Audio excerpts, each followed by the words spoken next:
Hi மெடிச்சலா குட்டீஸ், எல்லாருக்கும் வணக்கம். வழக்கமா உங்களுக்காகவே நிறைய சைக்கோத்தனமான படங்கள்லாம் எடுத்து வருவோம் இல்லையா? இன்னைக்கும் அப்படிதான், பட் கொஞ்சம் டிஃப்ரெண்டான ஒரு சைக்கோ படத்தை தான் எடுத்துட்டு வந்திருக்கேன். வீடு ஒரு இனிப்பான வீடு அப்படிங்கிற ஒரு படத்தோட கதை தான் இன்னைக்கு நாம பார்க்க போறோம். பட் இந்த படத்தோட கதையை பார்க்க போறதுக்கு முன்னாடி யாருக்கெல்லாம் கதை கேட்கறது ரொம்ப பிடிக்கும், அதுவும் நம்ம சேனல்ல கதை கேட்கறதுனா யாருக்கு ரொம்ப ரொம்ப பிடிக்கும் அப்படிங்கறத மறக்காம கமெண்ட்ல சொல்லிட்டு போயிடுங்க. கதை சொல்ல நானும், அதை கேட்டு ரசிக்க நீங்களும். இந்த படத்தோட ஸ்டார்டிங் சீன்ல ஒருத்தன் அவங்கிட்ட செம்மையா அடி வாங்கி ரத்தம் கொட்ட கொட்ட ஒரு இடத்துல போய் உட்காந்துருக்கான். அப்போ அவன் ரத்தம் கீழே ஊத்தி ஓடிக்கிட்டு இருக்கும்போது அந்த ரத்தம் திடீர்னு அப்படியே அந்த ரத்தம் அந்த இடத்துல பறக்க ஆரம்பிக்குது. அப்போ பாக்குறதுக்கு ரொம்ப ரொம்ப வித்தியாசமான ஒருத்தங்க வந்து, இதை பார் தம்பி, நீ இன்னும் கொஞ்ச நேரத்துல சாக போற, ஆனா அவன் சாவை என்னால தடுக்க முடியும், ஆனா நான் சொல்றது நீ கேப்ப அப்படின்னு சொன்னா மட்டும்தான் நான் உன்னோட உயிரை காப்பாத்திடுவேன், என்ன சரியா உனக்கு அப்படின்ட்டு அவன் கேட்டதுக்கு அப்புறம் இந்த பையலும் தன்னோட உயிரை காப்பாத்திக்கிறதுக்காக சரி அப்படின்ட்டு சொல்லிடுறான். பாக்குறதுக்கு விசித்திரமான அந்த ஆளு அவனுக்கு ஏதோ ஒரு சக்தியை ஒண்ணு கொடுக்குறாரு. அந்த சக்தியை இந்த பையலால தாங்க முடியல போல, கத்தி கதறி அப்படியே கூப்பாடு போட அப்படியே சீனை கட் பண்ணா இவனை தேடி வந்த போலீஸ்காரனுங்க சரியா அந்த இடத்துக்கு வந்துடுறானுங்க. அப்படி அவன் என்ன இடத்துக்கு எல்லாரும் வந்து பார்க்கும்போது அந்த இடத்துல பாக்குறதுக்கு ரொம்ப ரொம்ப வித்தியாசமான ஒரு போர்ட்டல் ஒண்ணு ஓபன் ஆயிருக்குது. ஆக்சுவலா அந்த வில்ல பயலுக்கு அந்த விசித்திர மனுஷன் ஒரு சக்தியை கொடுத்தான் இல்லையா, அந்த சக்தியை கிடைச்சதுக்கு அப்புறம் தான் இவன் போர்ட்டலை உருவாக்கி வேற ஒரு உலகத்துக்கு போயிருக்கிறான். கட் பண்ணா அந்த விசித்திர மனுஷன் எல்லா மக்களையும் அடிச்சு துன்புறுத்தி கொலை பண்ற மாதிரி சைனாவில் இருக்கக்கூடிய ஒரு துறவிக்கு கனவு மாதிரி வர அவரை எப்படியாவது நம்ம தடுத்தாகணும் அப்படிங்கிறதுக்காக அந்த இடத்த விட்டு வெளில வராரு. அப்போ இந்த மாங்க் கிட்ட நீ எங்க போற அப்படின்ட்டு அவரோட மாஸ்டர் கேட்க, இந்த பூமியை நரகமா மாத்துறதுக்காக எங்க அப்பா திரும்ப வந்துட்டாரு, அவரை எப்படியாவது தடுத்து நிறுத்தி மறுபடியும் நான் அவரை நரகத்துக்கு அனுப்ப போறேன், சோ அதுக்காக தான் போறேன் அப்படிங்கிற மாதிரி சொல்றாரு. நாம ஒரு விசித்திரமான மனுஷனை பார்த்தோம் இல்லையா, அந்த மனுஷன் வேற யாரும் கிடையாது, இந்த மாங்கோட அப்பா தான். சரி ஓகே, இப்ப அப்படியே சீனை கட் பண்ணா இந்த படத்தோட ஹீரோ ஹீரோயின் அக்கா அவங்களோட குழந்தை அப்படின்ட்டு இந்த 3 பேரும் வெக்கேஷனை என்ஜாய் பண்றதுக்காக ஜாலியா ஃபிளைட்ல ஏறி போயிட்டு இருக்காங்க. ஃபிளைட் விட்டு இறங்கினதுக்கு அப்புறம் நம்ம ஹீரோவுக்கு கால் வருது. அவ்வளவுதான், ஜோலியா அங்கேயே முடிஞ்சு போச்சு. போனை எடுத்து காதல வச்சவன் கொஞ்சம் கூட நிறுத்தவே இல்லை, நச நச நசன்னு பேசிக்கிட்டே இருக்கிறான். ஏர்போர்ட்ல இருந்து ஹோட்டலுக்கு வந்துடுறாங்க. அதுக்கப்புறம் அங்க ஃப்ரெஷ்ஷா போயிட்டு மறுபடியும் சுத்தி பாக்குறதுக்காக வெளில வராங்க. அப்ப கூட இந்த பையன் போனை வைக்கவே இல்லை, திரும்ப திரும்ப போனை பேசிக்கிட்டே இருக்கிறான். ஒரு கட்டத்துல ஹீரோயின் அக்காவுக்கு செம்ம கோவம் வந்துருது, நீ எனக்கு தாலி கட்டினியா இல்ல அந்த போனுக்கு தாலி கட்டினியா, அந்த போனை கட் பண்ணி நீ உள்ள வைக்கிறியா இல்ல உன நான் அள்ளி போட்டு கொளுத்துவான்னு கேட்டதுக்கு அப்புறம் அந்த போனை அவன் உள்ள வச்சிடறான். பயத்துல கப்பு சிப்புன்னு அந்த போனை தூக்கி உள்ள வச்சுட்டு செம்ம கோவத்துல இருக்கிற மனைவியை அவன் சமாதானப்படுத்திட்டு பக்கத்துல பார்த்தா தன்னோட குட்டி பொண்ணை காணும். அந்த குட்டி பொண்ணோட பேர் வந்து லூ. சோ இந்த 2 பேரும் லூ லூன்னு கத்திக்கிட்டு லோ லோன்னு நாலா பக்கமும் சுத்திட்டு இருக்காங்க. ஆனா அந்த குட்டி பொண்ணு தொலைஞ்செல்லாம் போகல. நம்ம ஒரு மாங்க ஒருத்தரை பார்த்தோம் இல்லையா, துறவி, அவர் தன்னோட கையில ஒரு குட்டி பட்டாம்பூச்சி வச்சுக்கிட்டு இந்த குட்டி பொண்ணுக்கு விளையாட்டு காட்டிட்டு இருக்காரு. ரொம்ப நேரம் கஷ்டப்பட்டு அங்கே இங்கே தேடி அலைஞ்சு அந்த குட்டி பொண்ணு இருக்கிற இடத்த 2 பேரும் கண்டுபிடிச்சிடுறாங்க. தன்னோட பொண்ணை பத்திரமா பாத்துக்கிட்டதுக்காக அவருக்கு நன்றி சொல்லிட்டு அந்த இடத்த விட்டு கிளம்புறாங்க. அப்ப அந்த துறவி நம்ம ஹீரோட பேரை கரெக்டா சொல்றாரு. ஒரு நிமிஷம் அப்படியே செம்ம ஷாக் ஆயிடுறான். என் பேரை என் பொண்ணு தானே சொன்னா அப்படின்ட்டு அவன் கேக்குறான். உன் பொண்ணு ஒன்னும் உன் பேர் சொல்லலப்பா, எனக்கு உன் பேர் நல்லாவே தெரியும், நாம ஒண்ணு எதிர்ச்சியா மீட் பண்ணல, நாம மீட் பண்ணதுக்கு ஒரு முக்கியமான காரணம் ஒண்ணு இருக்கு, அது மட்டும் இல்லாம நீ ஒரு சாதாரண மனுஷன் கிடையாது, நீ அழிவில இருந்து பிறந்து மக்களை அழிவில இருந்து காப்பாத்துற ஒருத்தன் அப்படிங்கிற மாதிரி சொல்றாரு. அது மட்டும் இல்லாம நீ தான் நரகவாசலுக்கு கேட் கீப்பர் அப்படிங்கிற மாதிரி சொல்றாரு. இது எல்லாத்தையும் கேட்டதுக்கு அப்புறம் இவனுக்கு ஒண்ணுமே புரியல. இத பாருங்க சார், நீங்க தப்பான ஆளுகிட்ட பேசிட்டு இருக்கீங்க, நாங்க ஊர் சுத்தி பார்க்க வந்த சாதாரண ஆளுங்க, தயவு செஞ்சு நீங்க என்ன விட்டுருங்க, நீங்க நினைக்கிற ஆள் நான் கிடையாது அப்படிங்கிற மாதிரி சொல்றாரு. ஆனா அப்ப கூட அந்த மாங்கி இவனை விடுற மாதிரியே தெரியல. இன்னும் கொஞ்ச நேரத்துல நீ ஏகப்பட்ட கஷ்டங்களை அனுபவிக்க போற, நீ உயிருக்கு உயிரா நினைச்சுக்கிட்டு இருக்க உன் பொண்ணும் மனைவியும் உன்னை விட்டு பிரிய போறாங்க அப்படிங்கிற மாதிரி அவர் சொல்லிட்டு இருக்கும்போது அவர் சொல்ல வரதை இவன் முழுசாவே கேட்க மாட்டேங்கிறான். தயவு செஞ்சு விட்டுருங்க, நான் கிளம்புறேன்னு சொல்லிட்டு அந்த இடத்த விட்டு போயிடுறான். அதுக்கப்புறம் ஹோட்டல்ல உட்காந்து சாப்பிட்டு இருக்கும்போது இந்த குட்டி பொண்ணு தான் ஒரு கராத்தே ஸ்கூல்ல சேரணும் அப்படின்ட்டு இந்த குட்டி பொண்ணு அப்பா கிட்ட சொல்றான். அவரும் நம்ம ஊருக்கு போனதுக்கு அப்புறம் நீ கண்டிப்பா சேரலாம் அப்படின்ட்டு சொல்றாரு. எனக்கு உங்க மேல நம்பிக்கை இல்லப்பா, நீங்க பிங்கி ப்ராமிஸ் பண்ணுங்க அப்படின்ட்டு அந்த குட்டி பொண்ணு சொல்றா. சரி ஓகேடா தங்கம் அப்படின்ட்டு இவரும் பிங்கி ப்ராமிஸ் அப்படின்ட்டு சொல்றாரு. அப்பா இங்க பாருங்க, பிங்கி ப்ராமிஸ் தான் இருக்கிறதுலயே மோஸ்ட் பவர்ஃபுல்லான ஒரு ப்ராமிஸ். சோ நீங்க பிங்கி ப்ராமிஸ் பண்ணிட்டு அதுக்கப்புறம் அதை செய்யாம விட்டீங்கன்னு வச்சுக்கோங்களேன், ரொம்ப ரொம்ப பிரச்சனை வரும். சோ நீங்க கண்டிப்பா நிறைவேற்றி ஆகணும் அப்படின்ட்டு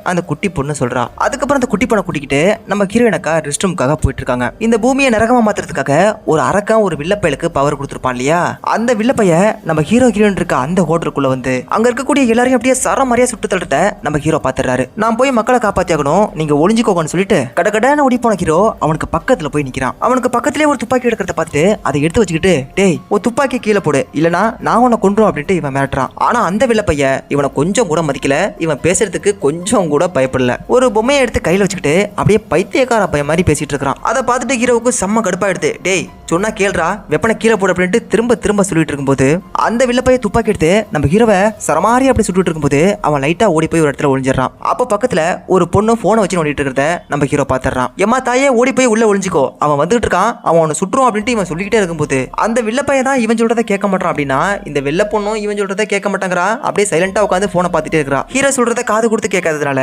அந்த வில்ல பையன் அந்த பொண்ணை உற்றியே போடுதான். அதை பார்த்துட்டு செம்ம கடுப்பான ஹீரோ துப்பாக்கி எடுத்து பட்டுன்னு அவன் நெஞ்சிலே சுட்டு உன்னோட கட்டம் காலிடா தம்பிட்டு அவனுக்கு பக்கத்துல போய் நிக்கிறான். அந்த வில்ல பையனும் நம்ம ஹீரோ பேரை கரெக்டா சொல்றான். அதை கேட்டதுக்கு அப்புறம் இவன் அப்படியே செம்மையா ஷாக் ஆயிடுறான். எப்படிடா உனக்கு என் பேர் தெரியும் அப்படின்ட்டு. அதுக்கு அந்த வில்ல பையன் என்ன சொல்றான் அப்படின்னா இதை பாரு ஜேக்கு, நரகவாசலோட கேட் கீப்பர் நீ தானே எனக்கு நல்லாவே தெரியும். சோ உன்னை பார்த்து ஒரு ஹாய் சொல்லிட்டு போகலான்னு தான் இங்க வந்தேன். ஆனா நானா இங்க வரல, அவரு தான் என்ன இங்க அனுப்பி வச்சாரு அப்படின்ட்டு அப்படியே கக்காப்புக்கான்னு சிரிச்சுக்கிட்டு இருக்கும்போது அவனோட முகம் இருக்கு இல்லையா அது அப்படியே சகப்பு கலர்ல மாறுது. அதை பார்த்துட்டு வெறி கலங்கி போய் டேய் எல்லாரும் தப்பிச்சு ஓடுங்கடா அப்படின்ட்டு துண்டகானம் துணியகானம் அப்படின்ட்டு ஓட போற கடைசி செகண்ட்ல அவன் அப்படியே வெடிச்சு சதறி போயிடுறான். அவன் அப்படி வெடிச்சு சதறி போனதுல அங்க இருக்கக்கூடிய ஏகப்பட்ட பேர் செத்து போயிடுறாங்க. அதுக்கப்புறம் ஒளிஞ்சிருந்த நம்ம ஹீரோயினுக்காவும் அந்த குட்டி பொண்ணும் அந்த இடத்த விட்டு வெளில வராங்க. வெளியில வந்து பார்த்தா இவங்களுக்கு அப்படியே செம்ம ஷாக்கு. ஏன்னா அங்க நிக்கிற எல்லாரும் மாத்தி மாத்தி அடிச்சுக்கிட்டு சாகுறானுங்க. அதை பார்த்துட்டு மறுபடியும் அந்த ஹோட்டலுக்குள்ளேயே 2 பேரும் திரும்ப ஓடி போயிடுறாங்க. அப்போ ஒரு சவுண்ட் ஒண்ணு டமால்னு கேட்டுட்டே இருக்குது. இவங்களும் பயந்து போய் அந்த இடத்த பாக்குறாங்க. அங்க ஒருத்தனோட மண்டையை பிடிச்சி ஒரு லேடி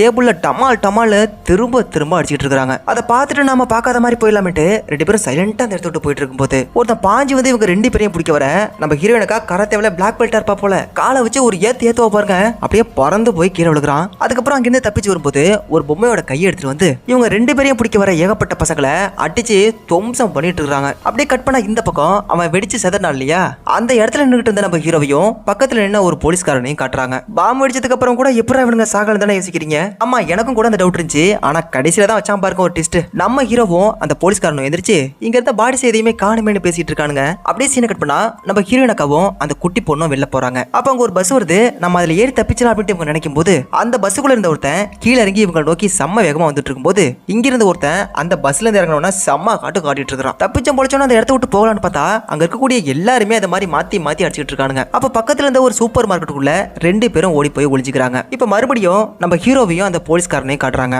அந்த வில்லன் ஏகப்பட்ட பேரை கொலை பண்ணா. அதே மாதிரி வெடிச்சு சதறும் போதும் நிறைய பேர் செத்து போனாங்க. செத்து போய் நிறைய பிணங்கள் கிடந்ததை நான் நல்லா பார்த்தேன். நீங்களும் பாத்தீங்க தானே. ஆனா இப்போ நம்ம 2 பேரும் மட்டும் தான் இருக்கோம். அந்த டெட் பாடிஸ் எல்லாம் எங்க போனுச்சு? எனக்கு பயமா இருக்குது. இங்க என்னதான் நடந்துட்டு இருக்கு அப்படின்ட்டு அவன் பேசிட்டு இருக்கும்போது கொஞ்சம் தூரத்துல ஒரு சத்தம் ஒண்ணு கேக்குது. அந்த இடத்த பார்த்ததும் அங்க யாரோ நிக்கிற மாதிரி இருக்கு அப்படின்ட்டு அந்த போலீஸ்காரன் அப்படியே போயிட்டு இருக்கான். அப்போ ஒரு பொண்ணு ஒருத்தியா அந்த பக்கமா திரும்பி நிக்கிறத பார்த்துட்டு ஏங்க கொஞ்சம் இந்த பக்கம் திரும்பி பாருங்க, நாம தப்பிச்சிட்டோம். சோ இந்த இடத்த விட்டு வெளில போகணும் அப்படின்ட்டு சொல்லிட்டு அந்த பொண்ணுக்கு பக்கத்துல போயிட்டு இருக்கான். அந்த பொண்ணு சடனா திரும்பி இவன் மேல பாஞ்சு குதிச்சு கையில வச்சிருந்த கத்தியால அவன் முகத்துல மாங்கன குத்தி அவனை அப்படியே கொலை பண்றான். அதை பார்த்துட்டு துப்பாக்கி எடுத்து அந்த பொண்ணை டமால்னு நம்ம தலைவன் சுட்டு கொலை பண்றான். ஆனா அந்த பொண்ணு செத்து போகல. அப்படியே பாஞ்சு இவனையும் போட்டு தள்ளுறதுக்காக வருது. ஒரு கட்டையை எடுத்து அந்த பொண்ணோட கைத்தா மட்டும் அடிச்சுட்டு நம்ம தலைவன் துண்டை காணும் துணியை காணிட்டு தலதறிக்க ஓடி வரான். அந்த பொண்ணுக்கு பயந்து நம்ம ஹீரோ ஒரு இடத்துல போய் ஒளிஞ்சிருக்கான். அப்போ அவன் நிக்கிற அந்த இடத்துக்கு மேல ஏதோ ஸ்பைடர்மேனுக்கு ஒண்ணு விட்ட தங்கச்சி இருப்பா போல அந்த மாதிரி ரூஃப்லயே அப்படியே நடந்து வந்து கொஞ்ச நேரத்துக்கு அப்புறம் கீழே வந்து நம்ம தலைவனை இழுத்து போட்டு அடிக்குது. அடியே காளியாத்தா இந்த கண்ணம்மா கிட்ட இருந்து என்ன எப்படியாவது காப்பாத்திட்டு மறுபடியும் அவகிட்ட தப்பிச்சு தன்னோட பொண்ணையும் பொண்டாட்டியும் தேடிட்டு இருக்கான். அப்படியே சீனை கட் பண்ணா அந்த 2 பேரையும் காட்டுறாங்க. அந்த குட்டி பொண்ணு அம்மா நம்ம இங்க மாட்டிருக்கிறத நம்மளோட கிராண்ட் மாட்ட சொல்லலாம். சோ போன் எடுத்து கால் பண்ணுங்க அப்படின்ட்டு அந்த குட்டி பொண்ணு சொன்னதும் போன் எடுத்து பார்த்தா அதுல சுத்தமா டவர் இல்ல. சோ இவங்க என்ன பண்றாங்க அப்படின்னா இந்த குட்டி பொண்ணு அங்கேயே உட்கார வச்சுட்டு தன்னோட அம்மாவுக்கு லேண்ட்லைன்ல கால் பண்ணலாம் அப்படின்ட்டு அந்த லேண்ட்லைனுக்கு பக்கத்துல போயிட்டு இருக்கா. போன் பண்றதுக்காக இவளும் போன் எடுத்து காதுல வைக்கிறா.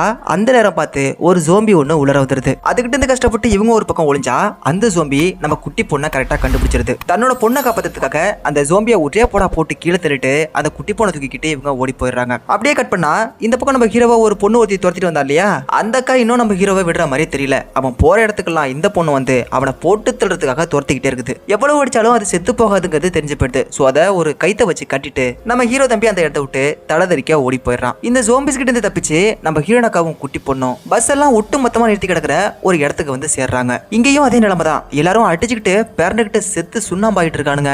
நார்மலா இருக்கக்கூடிய மனுஷனுங்க மட்டும் ஒரே ஒரு பஸ்ஸுக்குள்ள ஏறி உட்காந்துருக்கானுங்க. அதை பார்த்தா இந்த 2 பேரும் அதே பஸ்ஸுக்குள்ள ஏறி போய் உட்காந்துறாங்க. ஆனா இந்த 2 பேரும் அந்த பஸ்ஸுக்குள்ள ஏறதுக்கு அப்புறம் கூட அந்த பஸ் அவரு எடுக்கவே இல்லை. எதுக்காக நம்ம வெயிட் பண்ணிட்டு இருக்கோம், நமக்கு இருந்த ஆபத்து, சோ வாங்க கிளம்பலாம் அப்படின்ட்டு டிரைவர் கிட்ட நம்ம ஹீரோயினக்கா கேக்குறாங்க. அந்த பஸ் எடுக்க எனக்கும் ஆசை தான். ஆனா என்ன பண்றது, சாவி கீழே கிடக்கே, யாரும் போய் எடுத்து வர மாட்டாங்கறாங்களே அப்படின்ட்டு அவர் சொல்ல அந்த சாவி எடுக்கிறதுக்கு யாராவது போறீங்களா அப்படின்ட்டு அங்க உள்ள இருக்கக்கூடிய எல்லாரையும் கேக்குறா. ஆனா ஒருத்தன் கூட அந்த சாவி எடுக்கிறதுக்கு வெளில போகவே மாட்டானுங்க. அப்படியே கட் பண்ணா இந்த பக்கம் நம்ம ஹீரோ தன்னை போட்டுதல வந்த பொண்ணை கட்டி போட்டு வந்திருப்பான். அந்த கட்டை ஊத்துட்டு இந்த பொண்ணு அப்படியே கலகலன்னு நடந்து வரத பார்த்துட்டு கட்டையாலேயே அந்த பொண்ணோட கைத்தாமட்டில் வச்சேன், அப்பயும் செத்து போகல. சரின்னு சொல்லிட்டு கட்டி போட்டேன், இப்போ அந்த பொண்ணு வெளில வந்துட்டாலே அப்படின்னா கண்டிப்பா இன்னைக்கு நமக்கு தண்டனைக்காதானா அப்படின்ட்டு இவன் பார்த்துக்கிட்டு இருக்கும்போது ஒரு செவுத்துல ரத்தத்தாலான ஒரு போர்ட்டல் ஒன்று உருவாகுது. அந்த போர்ட்டலுக்குள்ள இந்த பொண்ணு போறத பார்த்துட்டு நம்ம ஹீரோ அப்படியே கொலை நடுங்கி போய் நிக்கிறான். கட் பண்ணா இந்த பக்கம் தன்னோட உயிரை காப்பாத்திக்கிறதுக்காக கிடையாது, தன் பொண்ணோட உயிரை காப்பாத்திக்கிறதுக்காகவது அந்த சாவி நாம எடுத்தே ஆகணும் அப்படிங்கிறதுக்காக அந்த பஸ்ஸை விட்டு இறங்கி போய் சாவியும் எடுத்துக்கிட்டு இவங்க கரெக்டா அந்த பஸ்ஸுக்குள்ள வந்து ஏறிடுறாங்க.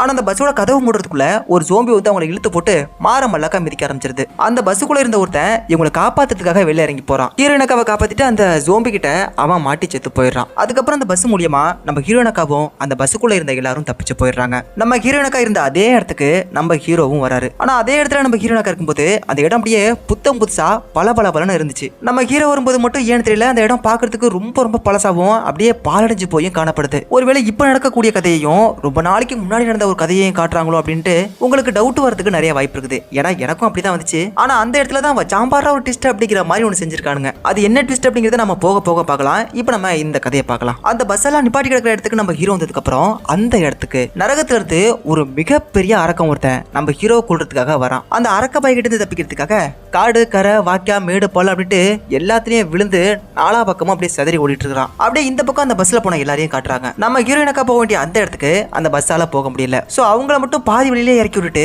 மீதி இருக்க எல்லாருமே பஸ்ல போயிட்டு இருக்காங்க. பஸ்ஸை விட்டு இறங்கினதுக்கு அப்புறம் ஒரு கார் மேல ஏறின்னு பாக்குறாங்க. அந்த ஒட்டுமொத்த ஊரும் அப்படியே சுடுகாடு மாதிரி காட்சி அளிக்குது. இவன் எத்தனை சந்தில பூந்து ஓனாலும் அந்த அரக்க பைய எப்படி தான் கண்டுபிடிக்கலான்னு தெரியல. விடாம இவனை பின்னாடியே துரத்திட்டு வந்துட்டு இருக்கும்போது நம்ம ஹீரோ தம்பி ஒரு இடத்துல போய் லாக் ஆயிடுறான். இதுக்கப்புறம் பின்னாடி போறதுக்கு வாய்ப்பு இல்ல. ஒருவேளை போனா அந்த அரக்க பைய இவனை கண்டிப்பா கொலை பண்ணிடுவான். அந்த அரக்க பைய அப்படி கொஞ்சம் கொஞ்சமா இவனுக்கு பக்கத்துல வந்துட்டு இருக்கும்போது இவன் நிக்கிற இடத்துல ஒரு கதவு ஒன்று இருக்குது. அந்த கதவை திறந்து ஒருத்தன் உன்னை நான் காப்பாத்துறேன் அப்படின்ட்டு உள்ள பிடிச்சி ஒரே இலா இழுக்கிறான். அந்த அரக்க பைய கிட்ட இருந்து தப்பிச்சு இவங்க வேற ஒரு இடத்துக்கு வந்துடுறாங்க. அந்த சைனாவுல ஒரு மாங்க் இருந்தான் இல்லையா, அதான்ப்பா என் அப்பா மறுபடியும் இந்த உலகத்தை அழிக்கிறதுக்கு வந்துட்டான், நான் போய் காப்பாத்தணும் அப்படின்ட்டு சொன்னார் இல்லையா, அந்த மாங்க் தான் நம்ம ஹீரோவை காப்பாத்திருக்காரு. காப்பாத்தினவனுக்கு தேங்க்ஸ் சொல்லாம நீ யாரு அப்படின்ட்டு அவன் கேட்கறான். உன் பொண்டாட்டி புள்ளைய பார்க்கணும்னு ஆசைப்பட்டினா என் பின்னாடியே வா அப்படின்ட்டு அவர் முன்னாடி போக, டே என்னோட பொண்டாட்டி புள்ளைய பத்தி உனக்கு எப்பறம் தெரியும் அப்படின்ட்டு அவன் காட்டு கத்திட்டு இருக்கும்போது இவர் அப்படியே சைலண்டா பின்னாடி வா அப்படின்ட்டு ரொம்ப சைலண்டா சொல்லிட்டு முன்னாடி போக பின்னாடி பார்த்துட்டு மறுபடியும் அவர் பின்னாடியே அப்படியே சைலண்டா இவனும் போறான். தன்னோட ரூமுக்கு கூட்டிட்டு போனதுக்கு அப்புறம் தான் அந்த மாங்க்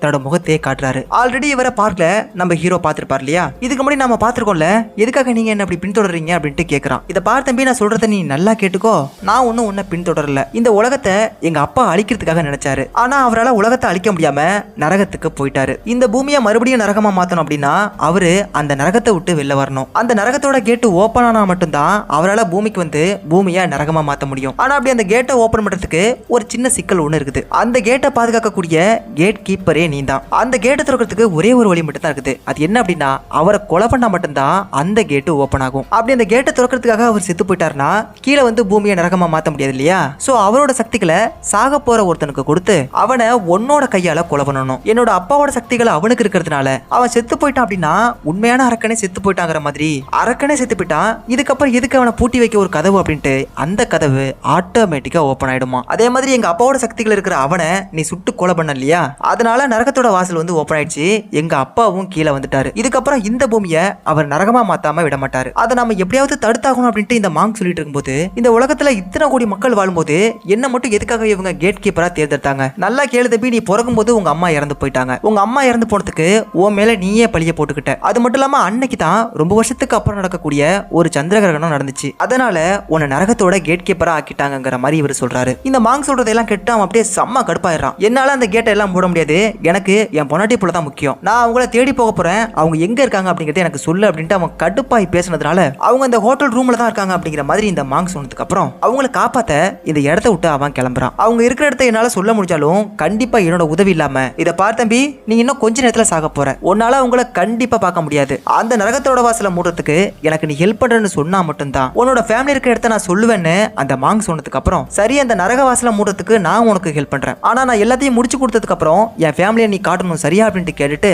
அந்த மாங்க் ஓகே சொன்னதுக்கு அப்புறம் மாங்கும் ஹீரோவும் சேர்த்து அந்த நரக வாசலுக்கு போயிட்டு இருக்காங்க. அப்போ நம்ம ஹீரோ வந்து மாங்கு கிட்ட உங்க அப்பா எப்படி அரக்கனா மாறினாரு அப்படின்ட்டு கேட்கறான். இப்போ நம்ம மாங்குக்கு ஒரு மாஸ்டர் இருக்காரு இல்லையா, அந்த மாஸ்டருக்கு நம்ம மாங்கோட அப்பா ஒரு மிக சிறந்த சிஷியனா இருந்திருக்காரு. நல்ல சிஷியனா தான் இருந்திருக்காரு. ஆனா அப்படி ஒரு நாள் இருக்கும்போது தான் தன்னோட மாஸ்டர் கிட்ட ரொம்ப ரொம்ப சக்தி வாய்ந்த 2 வேதங்கள் இருந்தது இவருக்கு தெரிய வந்திருக்குது. நிறைய சக்திகளுக்கு ஆசைப்பட்ட அவரு அந்த வேதங்களை எடுத்து படிக்க ஆரம்பிச்சிருக்காரு. ஆனா அந்த சக்திகளை தாங்கக்கூடிய உடல் வலிமை அவருக்கு இல்லாம போயிருக்குது. சோ அந்த சக்திகளை தாங்கிறதுக்காகவே தன்னோட மகனான அதான் இந்த கதை சொல்லிட்டு இருக்காரு இல்லையா அந்த மாங்கு, அவர் அப்படியே தொக்கா தூக்கிட்டு போய் ஒரு இடத்துல உட்கார வச்சு அந்த சக்திகளை இந்த குட்டி பையனோட உடம்புல ஏற்றுறதுக்கான எல்லா சடங்கையும் அப்படியே பண்ணிட்டு இருக்காரு. ஆனா அப்படி அந்த சடங்கு முடிவடைறதுக்குள்ள இந்த மாங்க காப்பாத்துறதுக்காக தன்னோட கணனோட தலையில ஒற்றையடியா அடிச்சு போட்டுறாங்க. அந்த சடங்குகளை மொத்தமா செய்ய முடியாததுனால இந்த மாங்கோட அப்பாவோட உடல் அப்படியே காத்துல கரைஞ்சு போயிடுது. அவரோட ஆவி மட்டும் வேற ஒரு டைமென்ஷன்ல மாட்டிக்குது. அதாவது அந்த நரகம் இருக்கு இல்லையா அதுக்குள்ள அவர் அடைய நினைச்ச எல்லா சக்தியும் அவருக்கு வேணும் அப்படின்னா அந்த நரகத்தை விட்டு அவர் எப்படியாவது வெளில வந்தாகணும். அதுக்காகத்தான் அவர் எல்லாத்தையும் செஞ்சிட்டு இருக்காரு அப்படின்ட்டு அவன் சொல்லிக்கிட்டு இருக்கும் போதே அங்க இருக்கக்கூடிய ஒரு பில்டிங்ல இருந்து ஒரு பொண்ணு கத்துற சத்தம் கேக்குது. அந்த பொண்ணை காப்பாத்த ஹீரோ ஒரு பக்கம் ஓட, உனக்கு டைம் இல்ல நீ ஓடாத அப்படின்ட்டு இவரு பின்னாடியே ஓட சின்ன சின்ன மான்ஸ்டர்ஸ் எல்லாம் இந்த 2 பேரையும் கொல்றதுக்காக வருது. இந்த 2 பேரும் சேர்ந்து எல்லா மான்ஸ்டர்ஸையும் அப்படியே அடிச்சு பரட்டி வீசி எறிஞ்சிட்டு அந்த சத்தம் போட்டு கத்திக்கிட்டு இருந்த பொண்ணை காப்பாத்தலான்னு அவளுக்கு பக்கத்துல போய் நின்னு பார்த்தா நம்ம ஹீரோ தம்பிக்கு அப்படியே செம்ம ஷாக்கு. ஒரு மால்ல ஏகப்பட்ட பேரை ஒருத்தன் சுட்டு கொண்டுட்டு இருந்தா இல்லையா, அப்போ ஒரு பொண்ணு போன் பேசிட்டு இருக்கும்போது சைலண்டா இரு சத்தம் போடாத அப்படின்ட்டு நம்ம ஹீரோ சொல்லிருப்பாரு. ஆனா அந்த பொண்ணு நம்ம ஹீரோ சொல்றதை கேட்காம அப்படியே சத்தம் போட்டுட்டு இருந்திருப்பா. அதை பார்த்து அந்த வில்ல பையன் அந்த பொண்ணை சுட்டு போட்டு தள்ளிருப்பான். செத்து போன பொண்ணு எப்படா உயிரோட வந்தா அப்படின்ட்டு வெறிகொண்டு பாத்துக்கிட்டு இருக்கும்போது நம்ம ஹீரோவை துரத்தக்கூடிய அந்த பெரிய அரக்கன் அங்க வந்துடுறான். இவ்வளவு நேரமா தனியா ஓடிட்டு இருந்தவன் இப்ப ஜோடியா சேர்ந்து ஓட ஆரம்பிக்கிறான். ஆனா அந்த பொண்ணை அந்த அரக்க பைகிட்ட இருந்து இவனால காப்பாற்ற முடியல. அந்த பொண்ணை ஒரே புடியா புடிச்சு அவ தலையை மட்டும் தனியா கடிச்சு தின்றுது. செத்து போனவ எப்படா உயிரோட வந்தா அப்படிங்கிற டவுட் அவனுக்கு மட்டும் இல்ல பாக்குற உங்களுக்கு வந்துச்சு இல்லையா. சோ நம்ம ஹீரோ என்ன பண்றான் அப்படின்னா அந்த மாங்கு கிட்ட அவ தான் செத்து போயிட்டாலே எப்படி திரும்பி வந்தா அப்படின்ட்டு கேக்குறான். ஆமா அந்த பொண்ணு செத்து போயிட்டா, அதனாலதான் அவ ஆவி மட்டும் தனியா வேற ஒரு உலகத்துக்கு வந்திருக்கு அப்படிங்கிற மாதிரி சொல்றாரு. எது அந்த பொண்ணு செத்து போயிட்டாளா அப்படின்னா இப்ப அந்த பொண்ணு இருக்கிறது நரகமா அப்படின்ட்டு இவன் கேட்க, ஆமாண்டா தம்பி அப்படின்ட்டு மாங்கு சொல்ல, அப்படின்னா நானும் செத்து போயிட்டேனா நானும் ஒரு பேயா அப்படின்ட்டு கேக்குறான். ஆமா தம்பி நீ செத்து போயிட்டா அப்படின்ட்டு இந்த மாங்கு சொன்னதும் நம்ம ஹீரோ என்ன சொன்னான் தெரியுமா, தான் செத்து போயிட்டா அப்படிங்கறத கூட அவன் பெருசா எடுத்துக்கல. இதுக்கப்புறம் எப்படி என் பொண்டாட்டி பிள்ளைங்களை நான் காப்பாத்துறது அப்படிங்கிற மாதிரி தான் கேட்டிருப்பான். அப்படின்னா நல்லா யோசிச்சு பாருங்க, தான் செத்து போனதுக்கு அப்புறம் கூட தான் பொண்டாட்டி பிள்ளைங்களை எப்படா காப்பாத்துறது யோசிச்சான் பாத்தீங்களா. இந்த படத்துக்காக மட்டும் சொல்லல, உண்மையாவே ஒரு ஆம்பளை அப்படிதான் நினைப்பான். தன்னோட ஃபேமிலியை இதுக்கப்புறம் காப்பாற்ற முடியாது அப்படின்னு நினைச்சுக்கிட்டு இவன் ரொம்ப ரொம்ப ஃபீல் பண்றான். இப்ப ஆவியா இருக்க என்கிட்ட எப்படி நீ பேசிட்டு இருக்கீங்க, அப்போ நீங்களும் ஆவியா அப்படின்ட்டு அந்த மாங்கு கிட்ட அவன் கேட்கும் போது நிறைய பவர்ஸை தாங்கிறதுக்காக இந்த மாங்கோட அப்பா அவனுக்கு ஒரு சடங்கு பண்ணிருப்பார் இல்லையா. அப்போ அந்த 2 வேதங்களோட பவர் நம்ம மாங்குக்கு கொஞ்சோடு வந்திருக்குது. அந்த வேதங்களை யூஸ் பண்ணி நம்ம உலகத்துக்கும் நரக உலகத்துக்கும் இவர் இடையில போயிட்டு வர முடியுமா. சோ அப்படிதான் இப்ப நான் உங்ககிட்ட பேசிட்டு இருக்கேன் அப்படின்ட்டு அந்த மாங்க் சொல்றாரு.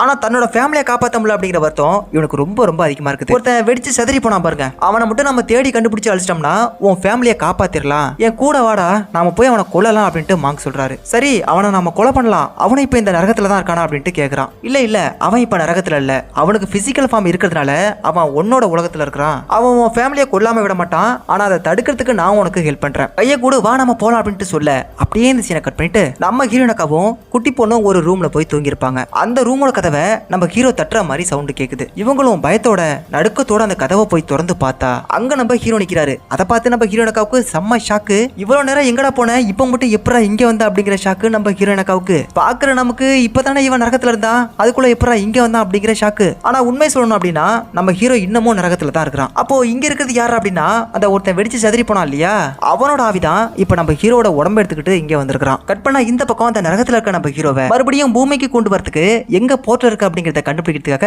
மாங்கு 4 பக்கமும் சுத்திக்கிட்டு இருக்காரு. அப்ப அந்த போர்ட்டல் ஓபன் ஆகக்கூடிய அந்த இடத்துக்கு பக்கத்துல வந்துடுறாங்க. ஆனா அந்த நரகத்துல இருக்கக்கூடிய அரக்கனுங்க நம்ம ஹீரோவை ரியல் வேர்ல்டுக்கு போறதுக்கு அனுமதிக்க மாட்டாங்க. ஒரு வழியா நம்ம மாங்கு அங்க இருக்கக்கூடிய எல்லா அரக்கன்களையும் அடிச்சு நொறுக்கிட்டு போர்ட்டலை ஓபன் பண்ணி நம்ம ஹீரோவை நம்ம பூமிக்கு கொண்டு வந்துடுறாரு. எந்த இடத்துல போர்ட்டலை ஓபன் பண்ணாங்களோ அதே இடத்துல தான் இப்ப மறுபடியும் போர்ட்டல் ஆயிருக்காங்க. நம்ம திரும்பவும் இதே இடத்துக்கு தான் வந்திருக்கோம். ஆனா அந்த அரக்கன்கள்லாம் எங்க அப்படின்ட்டு நம்ம ஹீரோ கேட்கும்போது அதுங்களுக்கு பிசிக்கல் ஃபார்ம் இல்லாததுனால அதுங்களால இந்த டைமென்ஷனுக்குள்ள வர முடியாது. சோ இதுக்கப்புறம் அதுங்களால நம்மள எதுவுமே பண்ண முடியாது அப்படின்ட்டு இவர் சொல்லிடுறாரு. அப்படின்னா நம்ம ஹீரோ கூட ஆவியா தான் இருக்கிறான், அவருக்கு பிசிக்கல் ஃபார்ம் கிடையாது. அவன் மட்டும் எப்படி இங்க வந்தா அப்படிங்கிற டவுட் கண்டிப்பா உங்களுக்கு இருக்கு இல்லையா.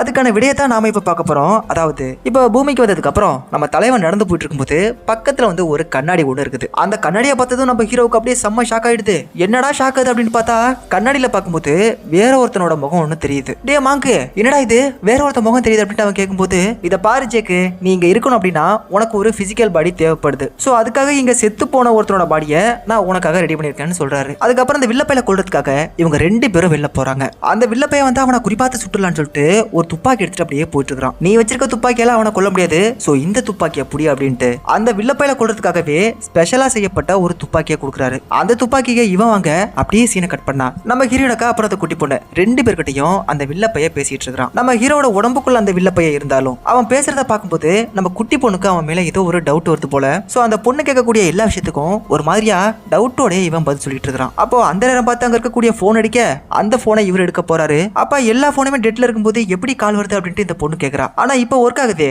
நான் என்ன பண்றது அப்படின்ட்டு போன் எடுத்து இவன் பாட்டுக்கு யாருக்கிட்டயோ பேசிட்டு இருக்கான். யாருக்கிட்டயோ பேசிட்டு இருக்கா. அதை பார்த்துட்டு அந்த குட்டி பொண்ணு ஒரு மாதிரியா டவுட்டோட பார்த்துட்டு இருக்கா. இப்போ அவரோட ஃபேமிலி இருக்க அந்த ரூமுக்கு நம்ம ஹீரோ சரியா வந்துடுறான். ஆனா நம்ம ஹீரோங்க வரதுக்குள்ள அந்த 2 பேரையும் கட்டி கீழே கொண்டு போயிடுறான். அவங்களை காப்பாத்துறதுக்காக இவனும் மேல இருந்து கீழே வந்துடுறான். ஆனா ஹீரோ வேற ஒரு உடம்புல இருக்கிறதுனால அவன் யாரு அப்படிங்கிறத தன்னோட ஃபேமிலியால கண்டுபிடிக்க முடியல. ஹீரோட உடம்புல இருக்கக்கூடிய வில்ல நம்ம தலைவனை போட்டு பொலகாட்டு காட்டிட்டு இருக்கிறான். ஒரு கட்டத்துல அந்த வில்ல பையில லாக் பண்ணி அவன் கழுத்தை கிழிச்சு கொலை பண்றதுக்காக ட்ரை பண்றான். ஆனா வில்ல பையில தன்னோட கணவன் அப்படின்னு நினைச்சுக்கிட்டு என் புருஷன் மேல கைய வச்சா உன்னை நான் சுட்டு கொன்னுடுவேன் அப்படின்ட்டு அவ சொல்றா. ஐயோ அது ஒண்ணும் நான் கிடையாதுரி, நான் தான் அவன் புருஷன். அந்த வில்ல என் உடம்பை எடுத்துக்கிட்டான், சொன்னா கேளு, அது ஒண்ணும் நான் கிடையாது அப்படின்ட்டு அவன் சொல்லிட்டு இருக்கும்போது இந்த குட்டி பொண்ணு கரெக்டா கேக்குறா. அப்பா உண்மையாவே அது நீங்க தானா, எப்படி நான் நம்புறதுன்னு கேட்டதுமே அவன் பிங்கி பிராமிஸ பண்றான். பிங்கி பிராமிஸ் தான் உலகத்திலே ஸ்ட்ராங்கஸ்ட் பிராமிஸ் அப்படின்ட்டு அந்த குட்டி பொண்ணு சொல்ல, அதை கண்டிப்பா நான் பிரேக் பண்ணவே மாட்டேன் அப்படின்ட்டு நம்ம ஹீரோ கரெக்டா அந்த சிம்பிளை வச்சு காட்டும் போது நம்ம அப்பாவோட ஆத்மா வேற ஒரு உடம்புல இருக்கு அப்படிங்கிறது இந்த குட்டி பொண்ணுக்கு தெரிஞ்சு போயிடுது. ஆனா நம்ம ஹீரோனுக்கு தெரியல போல. சோ ஹீரோவை ஒரே போடா போட்டு தள்ளிடுறா. நம்ம ஹீரோ இருந்த அந்த உடம்பு செத்து போனதால மறுபடியும் நம்ம ஹீரோட ஆத்மா நரகத்துக்கே போயிடுது. நரகத்துல இருக்கக்கூடிய நம்ம ஹீரோட ஆத்மாவை அங்க இருக்கக்கூடிய ஜந்துக்கள் எல்லாமே சேர்ந்து கடிக்க ஆரம்பிக்குது. இப்ப அப்படியே இந்த பக்கம், ஆமா அது நம்ம அப்பா கிடையாது, அது உன்னை ஏமாத்திக்கிட்டு இருக்கு, சொன்னா கேளும் அப்படின்ட்டு இந்த குட்டி பொண்ணு சரியா சொல்லிட்டு இருக்கா. அப்பதான் அந்த வில்ல பைய ஒரு போர்ட்டல் உருவாக்கி 2 பேரையும் பின்னாடியே வாங்க அப்படின்ட்டு சொல்றான். இப்ப அப்படியே இந்த பக்கம் ஹீரோட ஆத்மாவை அந்த மாங்க் காப்பாத்தி உன்னோட பொண்டாட்டி புள்ள தங்கியிருந்த அந்த ரூம்ல ஒரு பேப்பர் ஒண்ணு இருந்துச்சு. அதுல நரகத்தோட வாசல் எங்க இருக்கு அப்படிங்கறத அந்த வில்ல பைய எழுதி வச்சிருப்பான் போல. நான் அதை கரெக்டா கண்டுபிடிச்சு எடுத்து வந்துட்டேன். இப்போ நாம 2 பேரும் சேர்ந்து அந்த வாசலை மூடலாம் வா அப்படின்ட்டு அவன் கையில ஒரு கத்தியை கொடுத்து நம்ம மாங்கவனை கூட்டிட்டு போறாரு. அந்த நரகத்தோட வாசல் எங்க இருக்கு அப்படிங்கறத கரெக்டா கண்டுபிடிச்சு இவங்க 2 பேரும் வந்துடுறாங்க. இப்போ நம்ம உள்ள போறதுக்கான அந்த போர்ட்டலை கண்டுபிடிக்கணும். அது மட்டும் இல்லாம உன்னோட ஆத்மாவுக்கு கண்டிப்பா ஒரு உடல் தேவைப்படுது, அதையும் நாம எப்படியாவது கண்டுபிடிக்கணும்னு சொல்லிட்டு இவங்க 2 பேரும் அங்க இருந்து கிளம்புறாங்க. இப்போ அப்படியே இந்த பக்கம் நம்ம ஹீரோட ஃபேமிலி அப்படியே தொக்கா தூக்கிட்டு போய் இந்த வில்ல பைய அந்த அரக்கன் கிட்ட ஒப்படைக்கிறான். இந்த குட்டி பொண்ணு நம்ம ஹீரோட குழந்தை இல்லையா, சோ அவனோட பிளட் தான் இந்த குட்டி பொண்ணுக்கும் போயிட்டு இருக்குது. அதனால இந்த பொண்ணை பலி கொடுத்து நம்ம சடங்க முடிச்சிடலாம், இந்த பொண்ணே நமக்கு போதுமானதா இருப்பா அப்படின்ட்டு அவளை கொலை பண்றதுக்காக ஒருத்தன் போயிட்டு இருக்கான். சரியான நேரத்துல ஒரு வலிமையான உடம்போட நம்ம ஹீரோ அங்க வந்துடுறாரு. அங்க இருக்கிற எல்லாரையும் அடிச்சு பொலகாட்டு காட்டிட்டு இருக்காரு. எல்லாரையும் அவன் அடிச்சு துவம்சம் பண்ணிட்டு இருக்கிறத பார்த்தா அந்த வில்ல பைய உன்னை போட்டுல நானே வரேன்னு சொல்லிட்டு அவனை அடிக்கிறதுக்காக இவன் போக இவனை அப்படியே தூக்கி போட்டு மிதிச்சு நாலா பக்கமும் ரவுண்டு கட்டி தூக்கி வீசுறான். அப்ப இந்த கேப்ல இன்னொருத்தன் அந்த பொண்ணை கொலை பண்றதுக்காக கிட்ட போக நம்ம ஹீரோயினக்காக ஒருத்தன் பிடிச்சிருப்பான். அவனை பிடிச்சி ஒரே போடா போட்டு தள்ளிட்டு ஒரு துப்பாக்கி எடுத்து தன்னோட பொண்ணை குத்த போற அந்த கத்திய குறிபாத்து சுட்டு தள்ளி விட்டுறா. அதுக்கப்புறம் அந்த துப்பாக்கி எடுத்து தன்னோட கணவன் கிட்ட தூக்கி போட்டதும் நம்ம ஹீரோ அந்த வில்ல பையில ஒரே போடுதான் அவன் செத்து போயிடுறான். அவன் செத்து போனதுக்கு அப்புறம் அவன் ஆத்மா மட்டும் நரகத்துக்கு போயிடுது. நரகத்துக்கு வர ஆத்மா அழிக்கிறதுக்காக அங்க ஒரு பெரிய அரக்கன் இருப்பான் பாத்தீங்களா, அந்த அரக்கன் இந்த வில்ல பையில ஒரே தூக்கி அப்படியே 2 பாதியா பிச்சு போட்டுறான். இப்ப அப்படியே இந்த பக்கம் நம்ம மாங்கு தம்பி, என்னப்பா நல்லா இருக்கீங்களா அப்படின்ட்டு கேட்டதும், இதை பாரு தம்பி, உன்னால என்ன கொல்ல முடியாது, அது எனக்கு ரொம்ப ரொம்ப நல்லா தெரியும்பா, நான் ஒன்னும் உங்களை கொல்ல போகல, எனக்கு சண்டை போடுறதுன்னா சுத்தமா பிடிக்காது அப்படின்ட்டு அவன் சொல்லிக்கிட்டு இருக்கும் போதே நம்ம ஹீரோ தம்பி கத்தி எடுத்து அவன் முதுகுல ஒற்றே குத்துதான். அந்த அரக்க பையன் ஒரு முக்கியமான விஷயத்த சொல்லிட்டு தான் செத்து போறான். இந்த நரகத்தோட வாசல முறது சாதாரண விஷயம் கிடையாது, நீ அந்த கேட்டுக்குள்ள போனா மட்டும்தான் அந்த கேட்டை க்ளோஸ் பண்ண முடியும். என்ன தம்பி நான் சொல்றது விளங்குதா அப்படின்னு சொல்லிட்டு தான் அவன் செத்து போறான். நம்ம ஹீரோ தம்பி என்ன நினைச்சிருப்பாரு அப்படின்னா, அந்த கேட்டை க்ளோஸ் பண்ணதுக்கு அப்புறம் திரும்பவும் நம்ம உடலுக்கு போய் நம்ம பொண்டாட்டி பிள்ளைங்களோட ரொம்ப ரொம்ப ஜாலியா இருக்கலாம் அப்படின்ட்டு நினைச்சிருப்பான் போல. ஆனா அந்த கேட்டுக்குள்ள போனா மட்டும் தான் அதை சாத்த முடியும் அப்படிங்கிறது இப்பதான் நம்ம ஹீரோவுக்கு தெரிய வருது. அடே மாங்கு, ஏன்டா இதை என்கிட்ட சொல்லாம மறைச்ச அப்படின்ட்டு இவன் கேட்கும்போது, எனக்கு இது முன்னாடியே தெரியும், ஆனா நான் ஏன் சொல்லல அப்படின்னா அதுக்கு வேற ஏதாவது வழி இருக்கும் அப்படின்னு நினைச்சேன், ஆனா வேற வழி இல்ல, அந்த கேட்டை க்ளோஸ் பண்ணணும் அப்படின்னா கண்டிப்பா நீ உள்ள போய் தான் ஆகணும் அப்படின்ட்டு அவர் சொன்னதுக்கு அப்புறம் தன்னோட மனைவி குழந்தைகிட்ட என்ன ஆனாலும் கண்டிப்பா உங்களை பாக்குறதுக்கு நான் திரும்ப வருவேன், என் பிள்ளைய நீ பத்திரமா பாத்துக்கோன்னு சொல்லிட்டு அப்படியே குழந்தைகிட்ட என்னோட பொண்டாட்டியை நல்லா பாத்துக்கோ அப்படின்ட்டு சொல்றான். அப்பா நீங்க பிராமிஸா திரும்பி வருவீங்களா அப்படின்ட்டு இந்த குட்டி பொண்ணு கேட்டதும், பிங்கி பிராமிஸா கண்டிப்பா நான் உன்னை பார்க்க திரும்ப வருவேன், ஆனா கொஞ்ச நாள் எனக்காக நீ வெயிட் பண்ணி தான் ஆகணும் அப்படின்னு சொல்லிட்டு அந்த மாங்கு கிட்ட தன்னோட ஃபேமிலியை பத்திரமா பாத்துக்கோன்னு சொல்லிட்டு அவரு அந்த கேட்டுக்குள்ள போயிடுறாரு. அந்த கேட்டுக்குள்ள போனதுக்கு அப்புறம் அந்த நரகவாசல் மூடிடுது. அதுக்கப்புறம் அந்த மொத்த இடமும் பழைய நிலைமைக்கு மாறிடுது. இப்படியே சீனை கட் பண்ணி படத்தை முடிச்சிருப்பாங்க அப்படின்னு தானே யோசிச்சீங்க? கண்டிப்பா இல்ல. அப்படியே சீனை கட் பண்ணா கொஞ்சம் வருஷத்துக்கு அப்புறம் ஒரு பொண்ணு ஒருத்தி அந்த நரக நரகத்தோட வாசலை ஓபன் பண்றா. ஆனா அப்படி அந்த கேட்டை ஓபன் பண்றது யார் அப்படிங்கறத நமக்கு காட்டல. ஒருவேளை நம்ம ஹீரோவை காப்பாத்துறதுக்காக ஹீரோயினாக்காவே அந்த கேட்டை ஓபன் பண்ணிருக்கலாம். ஒருவேளை தன்னோட அப்பாவை காப்பாத்துறதுக்காக அந்த குட்டி பொண்ணு கூட ஓபன் பண்ணிருக்கலாம். அப்படி அந்த கேட்டை யார் தாண்டா ஓபன் பண்ணிருப்பா அப்படிங்கிற ஆர்வம் கண்டிப்பா எனக்கு இருக்குது. உங்களுக்கும் இருந்துச்சுன்னா இந்த படத்தோட செகண்ட் பார்ட் ஒருவேளை வந்தா கண்டிப்பா அதுல சொல்லுவாங்க. இந்த வீடியோவை கடைசி வரைக்கும் யார் பாத்தீங்களோ உங்க பேரை கமெண்ட்ல மறக்காம சொல்லிட்டு போயிடுங்க. இந்த ஒட்டுமொத்த இந்திய மக்களும் பார்க்க வேண்டிய ஒரு தரமான படத்தை நான் அடுத்து கொண்டு வர போறேன். அதுல நான் உங்களை மீட் பண்றேன். அன்டில் தென் பாய். நான் உங்கள் வயசு அப்படி